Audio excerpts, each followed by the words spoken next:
Terima kasih pemirsa, Anda kembali menyaksikan Kominfo Newsroom. Pemirsa, Kementerian Lingkungan Hidup dan Kehutanan menyatakan dalam waktu 10 tahun terakhir, Indonesia berhasil menekan laju kebakaran hutan dan deforestasi serta meningkatkan pengelolaan sampah. Capaian signifikan Indonesia dalam mengurangi deforestasi dan kebakaran hutan ini merupakan hasil kolaborasi antara pemerintah, swasta, dan masyarakat.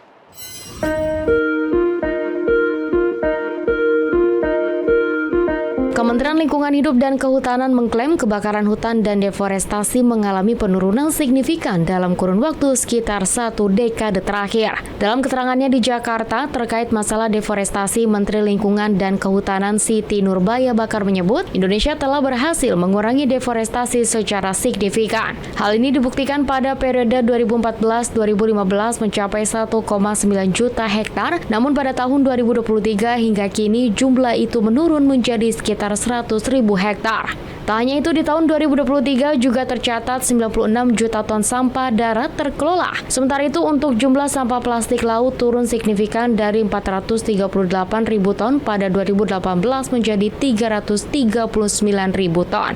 Selanjutnya ia juga menyampaikan perhutanan sosial kini telah mencangkup 8,18 juta hektar untuk akses sekitar 1,4 juta rumah tangga terhadap hutan. Di kesempatan terpisah, Presiden Joko Widodo juga menyatakan berbagai langkah mengatasi dampak perubahan iklim selain mengurangi laju deforestasi terendah sepanjang sejarah. Perhutanan sosial TORA, pemerintah juga telah melakukan rehabilitasi gambut dan mangrove. Indonesia juga telah memulai rehabilitasi hutan mangrove seluas 600.000 hektar sampai di 2024 terluas di dunia. Indonesia juga telah merehabilitasi 3 juta lahan kritis antara tahun 2010 sampai 2019. Sektor yang semula menyumbang 60% emisi Indonesia akan mencapai carbon net sink selambatnya tahun 2030.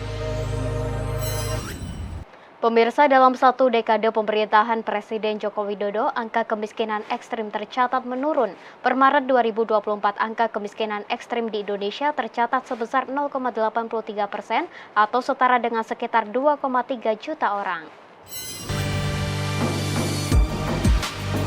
Pengentasan kemiskinan menjadi salah satu hal yang disorot selama pemerintahan Presiden Joko Widodo. Dalam 1 dekade pemerintahan Jokowi, angka kemiskinan nasional tercatat menurun. Bahkan saat ini kemiskinan ekstrim telah mendekati angka 0%.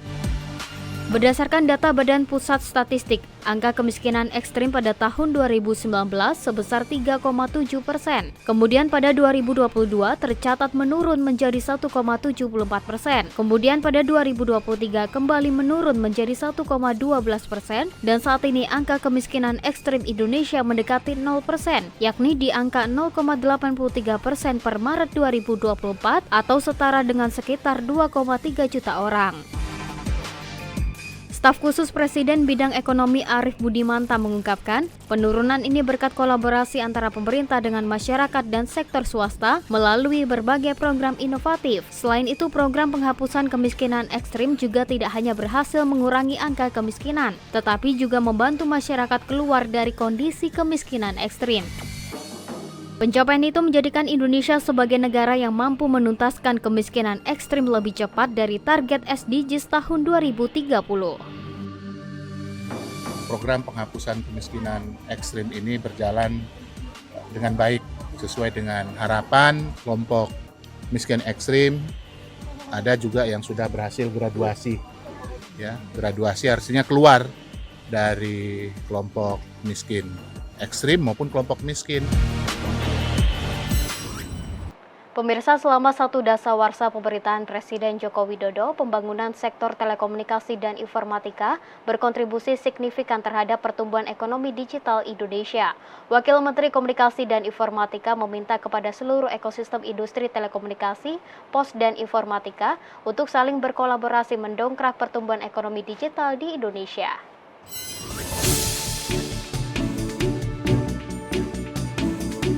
1 dekade pemerintahan Presiden Joko Widodo, pembangunan sektor telekomunikasi dan informatika terus dijalankan secara intensif.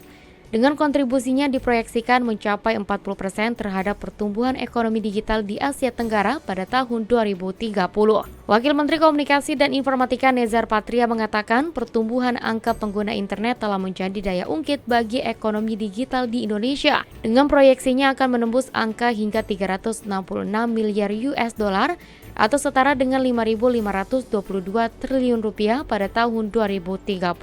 Untuk mencapai target tersebut, Nezar Patria meminta kepada seluruh ekosistem industri telekomunikasi, pos, dan informatika untuk saling berkolaborasi dalam mendongkrak pertumbuhan ekonomi digital, karena mampu memberikan kontribusi besar terhadap pendapatan negara yang memainkan peran penting dalam kemajuan Indonesia.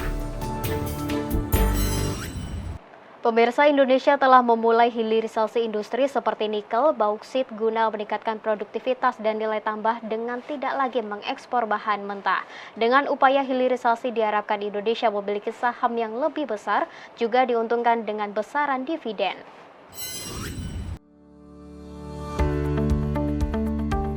Dalam satu dekade, pemerintahan Presiden Joko Widodo serius dalam upaya pengembangan sektor industri manufaktur untuk meningkatkan perekonomian nasional. Salah satu langkah yang ditempuh pemerintah untuk meningkatkan produktivitas dan nilai tambah dengan tidak lagi mengekspor bahan mentah, tetapi mengolahnya terlebih dahulu di dalam negeri.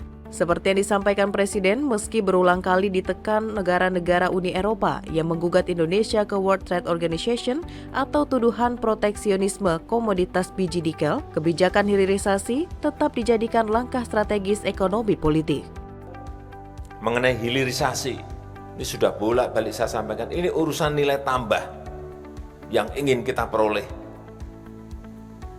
yang ingin kita kejar dari hilirisasi. Dari downstreaming itu. Nggak bisa lagi kita mengekspor dalam bentuk bahan mentah, mengekspor dalam bentuk raw material. Udah. Begitu kita dapatkan investasinya, ada yang bangun, bekerja sama dengan luar dengan dalam, atau pusat dengan daerah, Jakarta dengan daerah,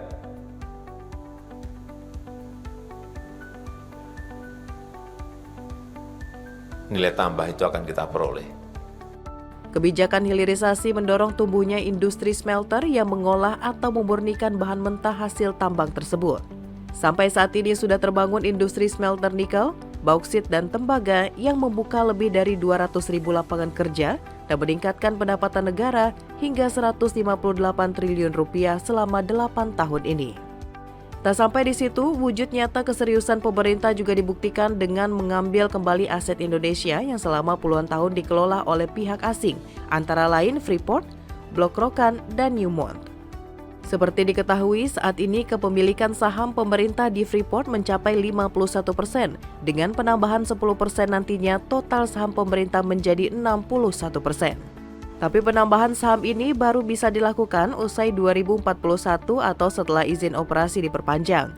Menteri ESDM Bahlil Lahadalia mengatakan dengan memiliki saham Freeport yang lebih besar, pemerintah juga akan diuntungkan dengan besaran dividen.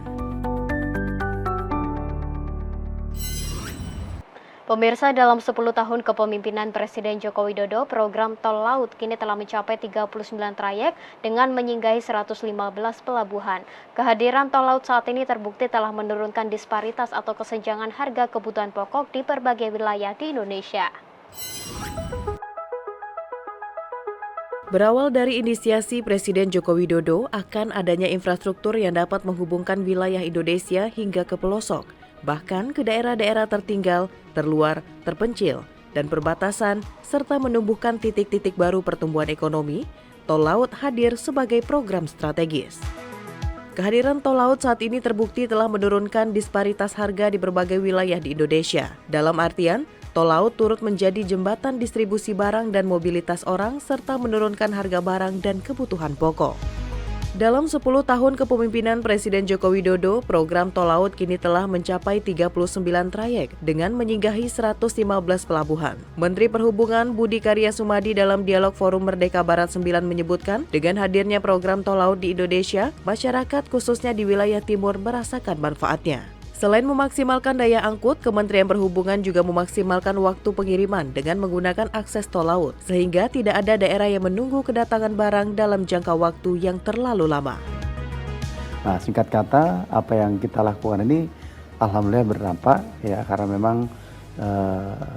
seperti yang disampaikan tadi, itu menjadi 39 dan daerah-daerah itu seperti apa ya?